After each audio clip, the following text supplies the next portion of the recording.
Hey, so today we want to talk to you about sod. And everybody thinks, well, sod's the simplest thing in the world. You just slap it on the ground, right? But there's some preparation that goes into it. And so we wanted to talk to you about how you prep for sod and then how you install it. Number one, always remember, we've shot some videos on this before, but keep in mind the different kinds of grass. Today we're at our project, we're laying some centipede.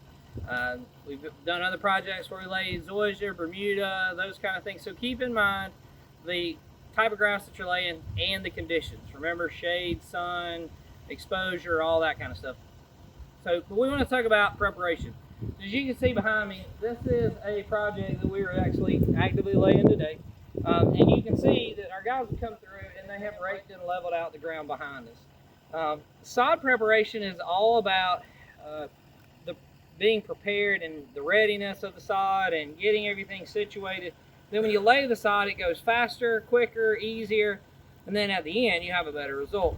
So keep in mind the leveler you keep the grass before, the better it is.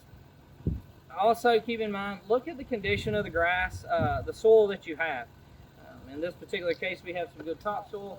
This client brought in some topsoil and we've spread it, and so we have good topsoil. There are some places around the sides that we have some red clay, but the majority of it is good topsoil.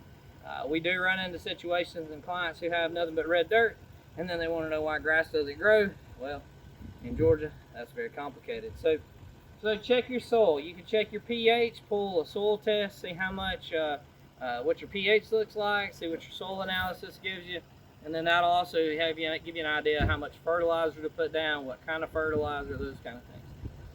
And from there, once you get everything leveled out, make sure you got all your utilities in before you start laying the sod and prep it for sod. There's nothing like laying beautiful grass, getting it nice and pretty, and then somebody comes and trenches through it. So keep that in mind, okay? Once you get all that done, get it graded out and leveled out. As you can see here in this area, we've leveled it out. Try to get all the humps and bumps out of it and clods of dirt as you can, because the smoother it is, the better it will be once we lay the sod down. Once you get the sod laid, then you want to go ahead and get the water installed. This particular sod, again, is centipede. As you can see here, we have designed our rows of sod go this way.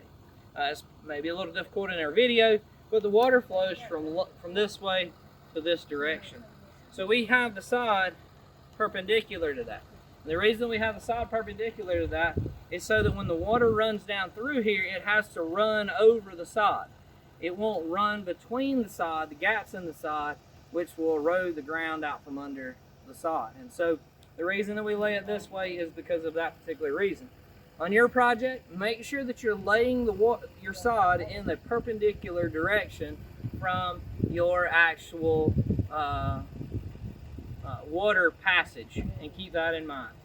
Also, you can see as we've laid this sod, we've laid our sod very tight together.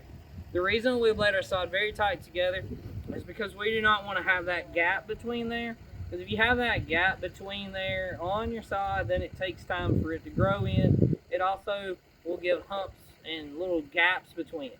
Yes, it will grow in and it will thicken in if you do have some gaps between your sod, but it's recommended that you keep your sod tight and close together. We've talked in another video about how to maintain your new sod.